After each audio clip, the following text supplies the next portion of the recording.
Hi, I'm Megan. I'm Colin. We are the hosts of Pet Sitter Confessional, an open and honest discussion about life as a pet sitter. Thanks to Pet Sitters Associates and our wonderful Patreon supporters for making today's show possible. We also want to thank you for listening.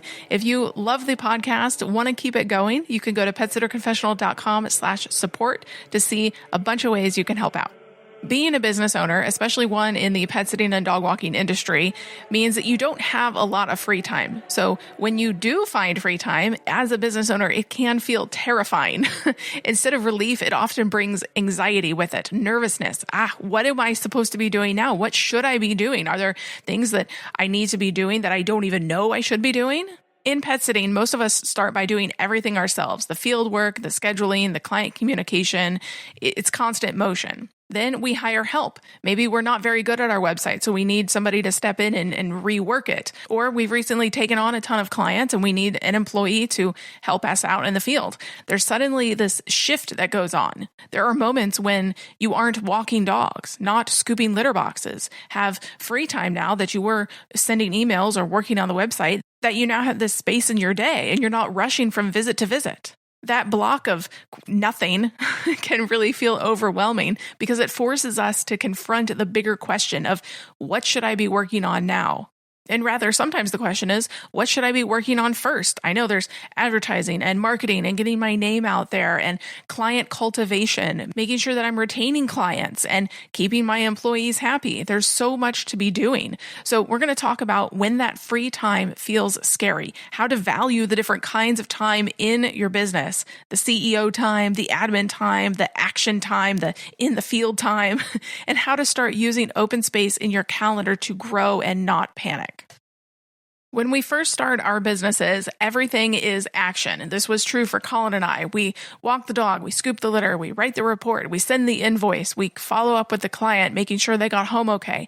It's nonstop. We feel productive because we are moving all the time. There's constant action in our lives. We're drumming up business. We're talking to clients. We're advertising here and we're going to networking here. We're putting on events and going to strategic partners saying, hey, can we partner together? Well, it's a never-ending stream of dopamine hits, right? Your body's constantly being rewarded by all of the activities that you're doing because it's all new, it's all exciting, it's all action all the time. You're always getting the client requests and you're handling that and you're meeting them and you're knowing what's going on and then you're doing the booking and then you're doing all this. It is nonstop, and I think that's something that we very rarely talk about is just the constant motion that we are doing as a business owner, is that there's always one more thing. We often joke, right? Yeah, I quit my 9 to 5 so I could work 24/7, because there's a never-ending deluge of things that we are doing, especially in the beginning, because we're excited, we're energized,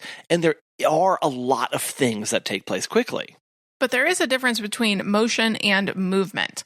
Motion is activity. It's busy work. It feels good, but it doesn't always move you forward. And we're not just talking about in the field work here, the actual dog walking and pet sitting, because yes, that is motion, that is movement, physical activity. But what we're talking about here is more busy work.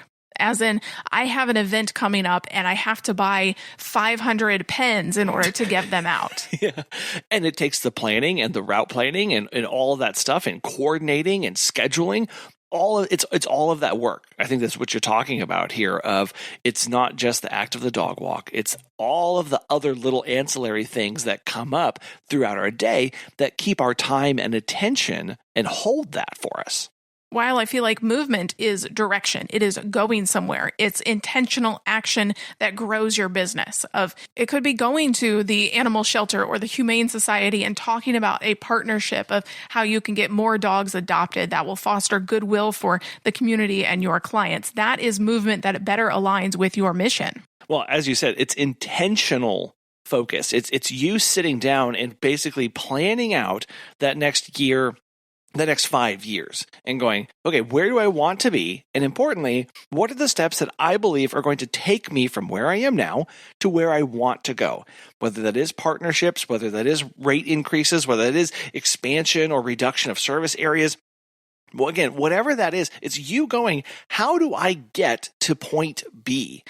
And the danger here is that when all that we know is the field work motion, the day-to-day busyness, the day-to-day grind of route planning and driving and leashing up and picking up the poops and doing all that stuff, when all we have is that in our brain of the go, go, go motion, because that gets comfortable to us.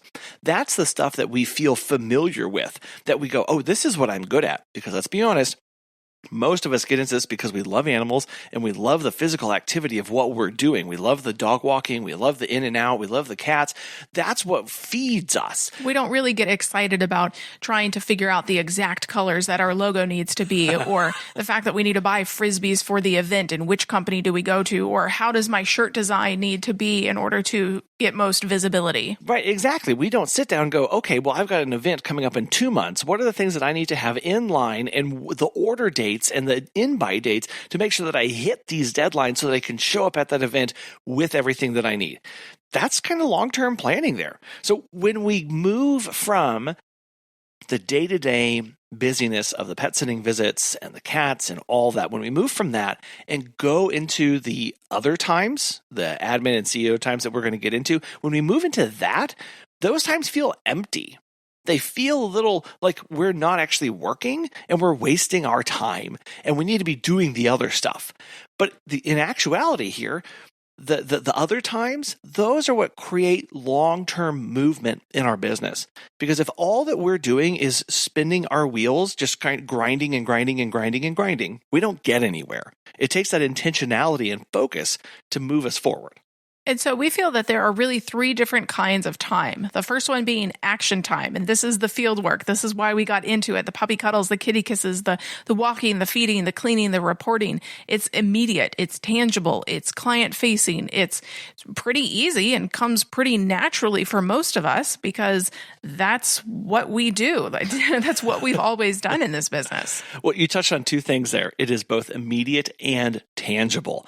2 huge things. It's immediate. We get that immediate hit of dopamine. We get that immediate satisfaction. We get that immediate motion that we're doing. We're actually doing something here. And it's tangible. I can touch the dog. I can look at the steps that I've taken. I can look at the report. I can count the number of photos that I have. It seems very real to us. Our brains want to latch on to the real things. That it gets a lot of us excited. I know for me, like to see tangible work, to feel that, to know that, to see an impact that I've made in the world, it's very satisfying and extremely gratifying to do, which is why that this action time is so like we have a hard time pulling ourselves out of that. I know a lot of times we may say, well, I don't want to stop doing that action time because I don't think anybody else can do it as good as I can. And I think if we're also honest with ourselves, we would have to say, I don't want to stop doing the visits because they're really satisfying to me. They really feed me in what I want to be doing and why I started this. And so to stop doing those times, to stop doing those things means that I start to struggle with whether I'm connected and happy with my business at all, because it means that I'm directing my time and attention to other things away from the things that gave me those immediate dopamine hits and made me happy. And that's why a lot of times we tie our success to these metrics of, okay, I did 18 dog walks this week, and last week I only did 16, so I am more successful this week than I was last week. Or I completed the visits all on time. I was great. I never missed a visit. I was never late this week. I reported everything, or even our revenue. Because I did more visits this week, I was making more money, and therefore I am more successful. It is easy when you see the real world benefits of your actionable items to go, oh, wow, I am more successful. And that's why it feels so gratifying. Because there can be times when we say, I did 18 dog walks this week. Last week, I only did 16. So I am now happier. If we're honest with ourselves, many of us would rather say, yeah, I did more dog walks this week than last week. Instead, we might say, well, last week I did 20 dog walks, but this week I only did 16. But in that time where I was doing the other dog walks, I was working on my admin time. I was scheduling, I was bookkeeping, I was doing emails or running payroll. This is the necessary work of our business. It's required to keep our business moving and fluid and doing what it needs to be done, but it's not always exciting. Right? Nobody's like, yes, I am not doing dog walks today, but I get to do all of my bookkeeping. Hooray. Or everyone's favorite, taxes. Right. I prepared for taxes this week. And what's interesting is as the field or as the action time increases, so too does the admin time. The admin time required to do the commensurate increase of the action time, it goes through the roof. Because now I'm not juggling the needs of 10 clients. I'm juggling the needs and requirements and specificity of 100 clients. That's way more overhead that we have to take on. And this is where we start to feel that tension of, I want to be doing these visits, but in order to do these visits well, I've got to do a lot of planning and coordinating and scheduling and all of these other things that pull my attention away from that action time. And I would say even more than tension, I would say a hamster wheel is often what it feels like, because it's like, well, I'm doing more visits and I can't get off this hamster wheel, because as I do more visits and I have more admin time, I have more scheduling, more route planning that I have to do. Yeah, even more so whenever you add team members. Now your admin time has now, quintupled in what you're required to do, because you're dealing with people and their schedules and their training and their oversight in all of those things as well. And so I'm so glad you brought up, Megan, about the satisfaction of what we've tied our success to, because now when we look at our weeks, if we have team members and we're growing our business, we can look at the proportion of time that we spend in doing action items versus admin time. And look, man, 95% of my time is doing admin work. And is that really worthwhile? That's not exactly what I signed up to be doing. Right. And it can feel like we're not actually working because we're not actually doing revenue generating stuff. And if you feel like that is oppressive, just wait till you get to the third kind of time, which is CEO time. That's where you vision, you plan, you strategize, you grow, you do the 30,000-foot view of where is the entire company going? How do I steer the ship in the right direction? What waters do we need to be navigating in order to get there? Where do I want this business to be in 1 year, 5 years, 20 years? What systems do I need to have now? Do I need to put in place now to support that future business? Yeah, this is where you really go, how do I make sure that my business is not the same now in 5 years, in 10 years? And Megan, like you said, it's not just vision casting and saying, well, I wish and I hope and I wonder upon a star that will be bigger than. No, it's actually sitting down going, okay, if I want to be 10x where I am right now, what would my systems look like? Let me start planning those out. Let me start designing those. Let me start looking at hiring. Let me start looking at who I can bring in and make these really good and amazing. And that time is the time where, and even if you don't have employees, you're going to be a solo operator. Fantastic. You still need the CEO time to make sure that how your operations are going are what they need to be doing, so that you can be running a fantastic business. But when we don't value admin time, we really don't value CEO time, because now we're not actually working on business function. And again, that's where this is completely separated. Action time and admin time are both functions of the business. CEO time is set apart and removed from that to then drive direction and purpose. And that takes us away from true, like what we value. Okay, man, I'm not generating revenue by sitting here and thinking about an SOP. But what we have to realize is what we're actually doing is building a much more robust system, so that by the time it flows from us and our creation of the SOP through the admin time down into the action time, it's excellent and amazing and way more efficient and serving our clients better than ever. Colin and I do this all the time in our business. When an employee has a question that they feel is very innocent, but is more of a 30,000-foot view question, if an employee comes to you with a great plan or idea that they want to see put out in the business, you may have to take them along that journey from going, okay, this is an idea and potentially this is how it could work in the business, but here are all of the logistics behind the scenes thing that, because you're an employee, that you don't see and it's not your job to see, but here we're going to peel back the curtain a little bit and say, here's why this potentially may not work out. Of course, we want our employees to have great ideas and come to us with things, but not everything can truly be workshopped and implemented. I think that's a really good real world example of what CEO time looks like. If you are listening to this and you've ever had somebody come to you and say, hey, why don't you just XYZ? Or maybe you very well-meaning, you went to some friends or family or other business owners and you were talking about a problem that you were facing in your business, and they said, "Oh, well, you definitely need to do better. You should do radio marketing, or have you tried TV ads, or what about billboards?" And you start to really pin down and go, "Well, that doesn't work because this and this is kind of different, and here's how my business operates." That is CEO time. That is you strategically looking at options and parsing through what will work and what will not work. And we don't label that as CEO time most of the time. But this is a very this situation come up. Let me plan through this. What we're talking about here is you have dedicated time for the dog walks and cat sitting visits. You have admin time that's required of that.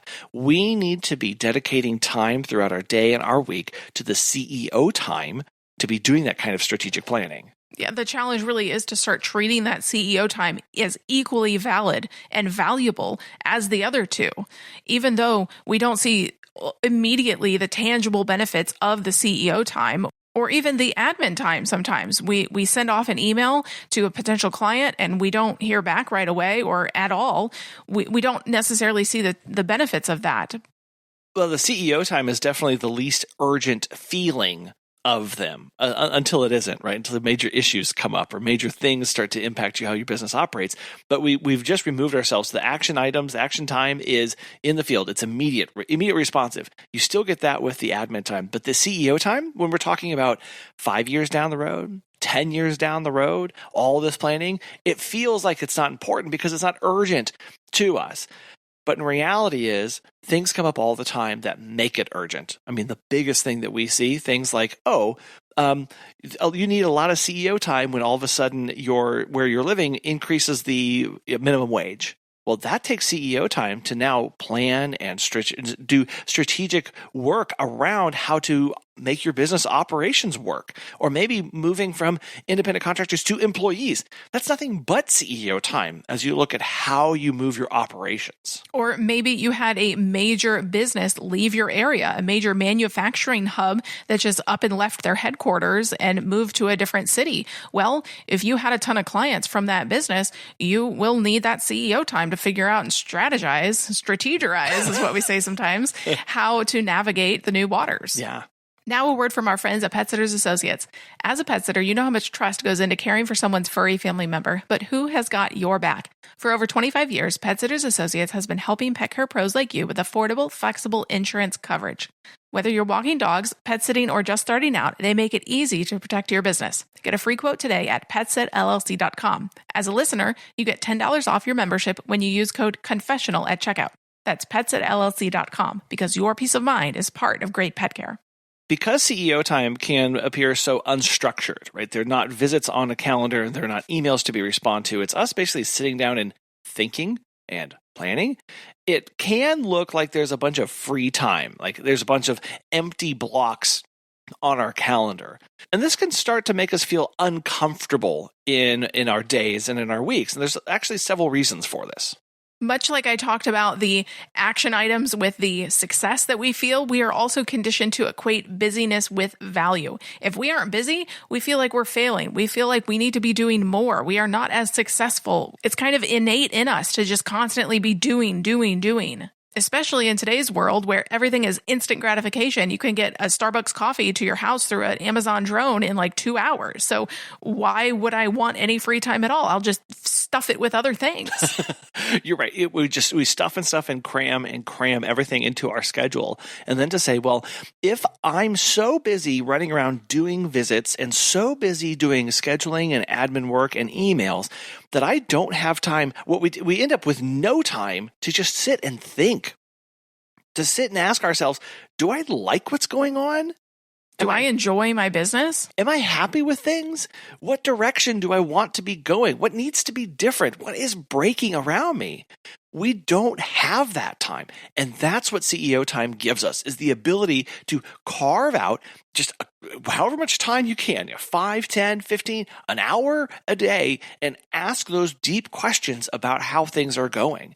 But because we're not running on the hamster wheel, we're sitting down with some coffee or some tea, a blank notebook, or our computer pulled up to a Word document and going, okay, let me start thinking about things and doing an assessment of this, and really going more from feelings and emotions and gut about things. You can pull data and run reports and all that good stuff, but just asking, what would I want to be different?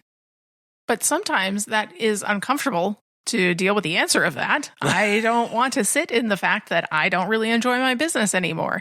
I would just kind of rather suffer in silence, or sometimes suffer out loud, and just keep very loudly keep going how it's going, because I don't know how to change things, or I don't know what to do. So I'll just keep running the hamster wheel until I fall off. Well, it certainly exposes a lot of uncertainty in us.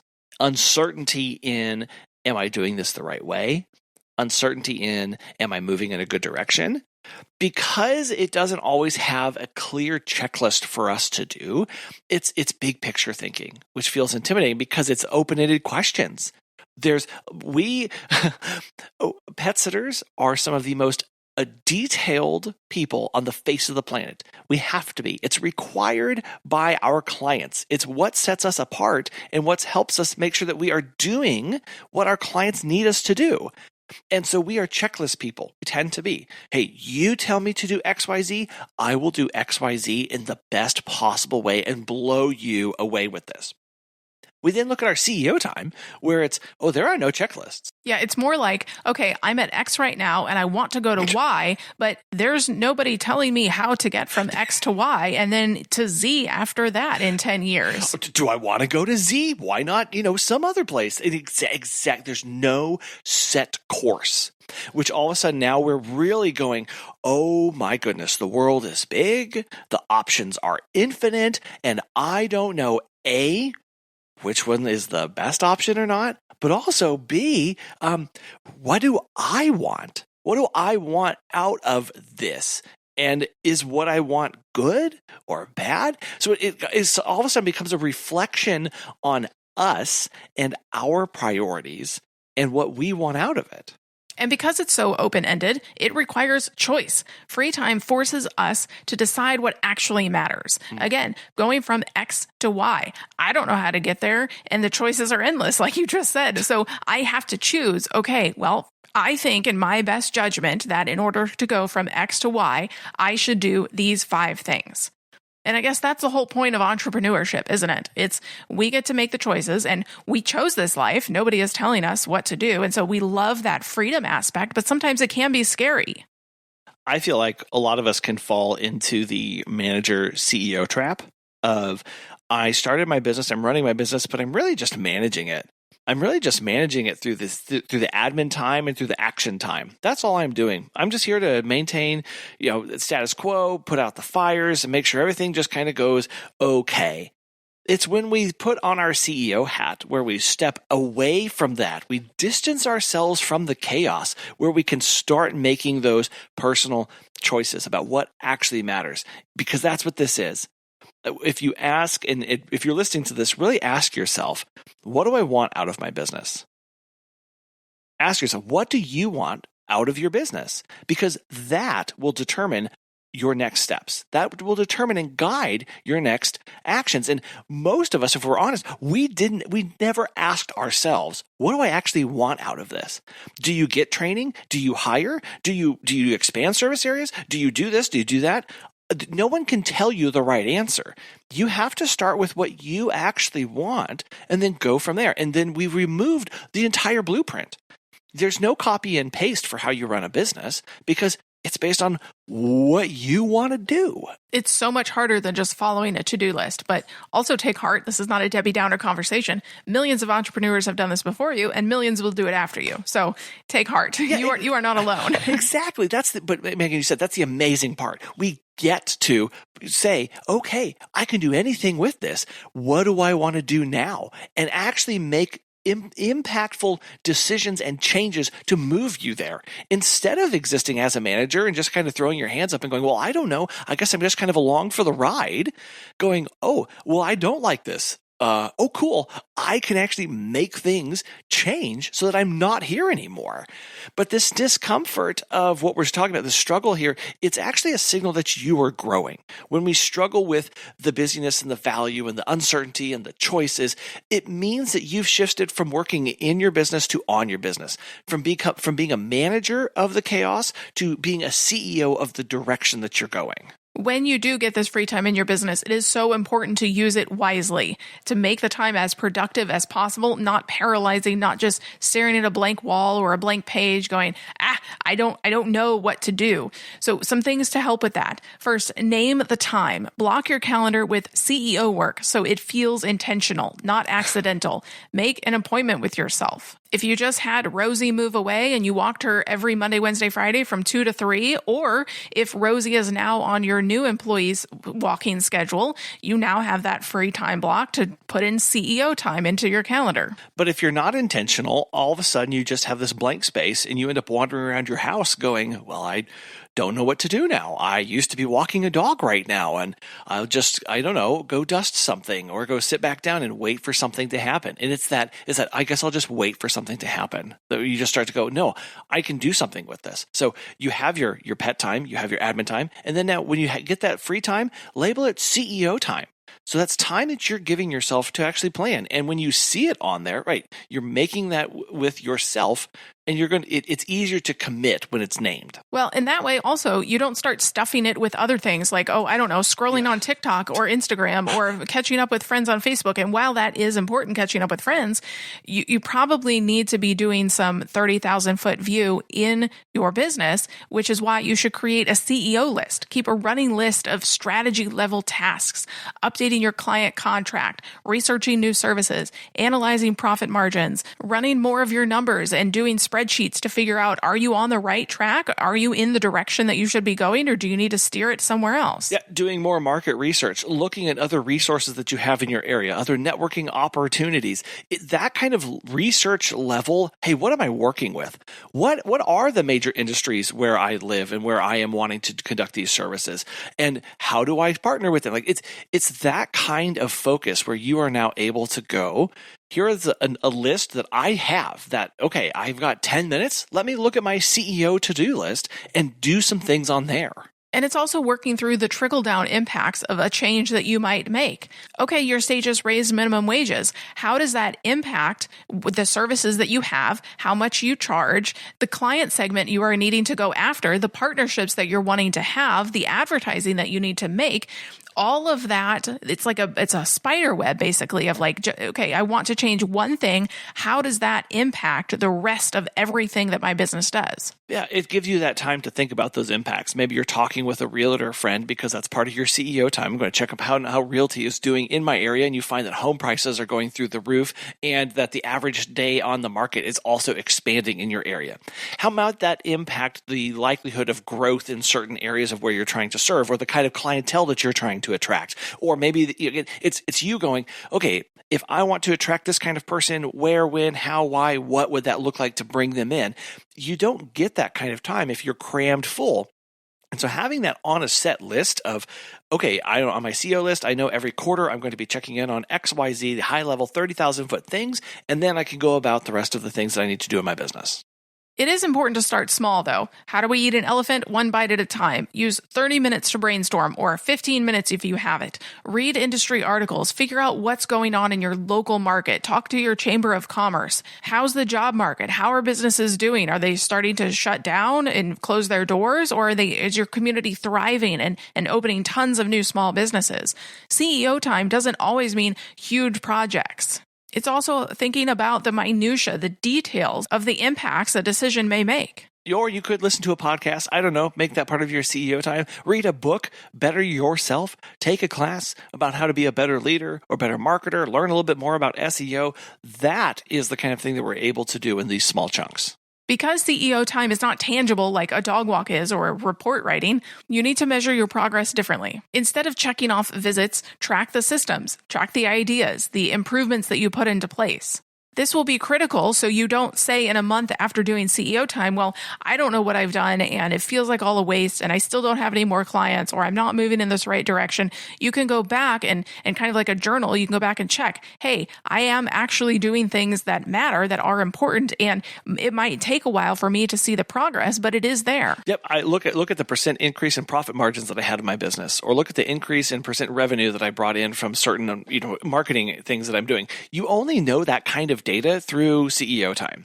I think oftentimes we throw those kind of calculations into just admin time, but admin time is really the management of oversight of your operations, not the trajectory of your business, not doing an analysis of data and what you're working on. You only know that movement if you know where to look and how you're tracking things. But you also must build in time to rest. You have to allow yourself to rest. You can't keep stuffing your time, even when it comes to CEO time. CEO time sometimes looks like taking a walk because rest is where big ideas surface. I know a lot of times people have big ideas in the shower. So maybe it's taking a 15-minute shower and you normally get everything done in 8, but you need that extra time to just think, not have your phone on you, not have extra distractions, but just stand there and let the water run over you and think deeply about things. Because you're not being pulled in a million different directions. When you are resting, your brain heals itself. Your body comes back down from its high highs or its low lows and comes down to homeostasis, which means that we're existing in an unstressed, situation, which is where we want to be.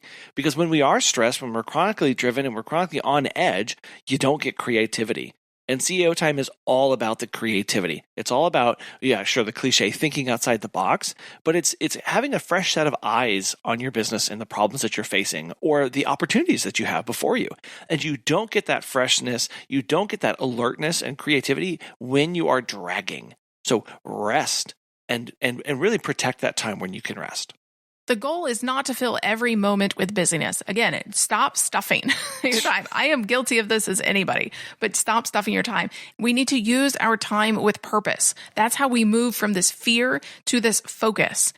The action time keeps the business running. The admin time keeps it organized. The CEO time keeps it growing. When your free time shows up, don't panic. Mark it on your list. You know that you have an invitation with yourself to step into that CEO role. And that's important too. Of many times our schedules, they're unpredictable, or when we're just getting started into this of expanding into some CEO time, we don't always have it on a regular or reoccurring basis. So when you get that cancellation, when something pops up or when you're not as busy as you thought you'd be, that's whenever you now block that out. You make sure that you've got that CEO list and I will tell you, on that CEO to-do list should always be rest. I know we talked about that, but you've got to have that on there so we don't forget, because we're really good at forgetting. Make sure you're resting and then asking these questions and giving intention to your business. This week, look at your schedule. Where do you have even 30 minutes of free time? Label it as CEO time. And then instead of defaulting to busyness, use it to step back and ask, where is my business headed? Where do I want it to go? What's one thing I can do today to guide it there? Growth doesn't happen by accident. It happens when we make space for it. We are intentional with it. Thank you for listening to this episode. We greatly appreciate it. We would also like to thank Pet Sitters Associates for sponsoring this episode, and we will talk with you next time. Bye.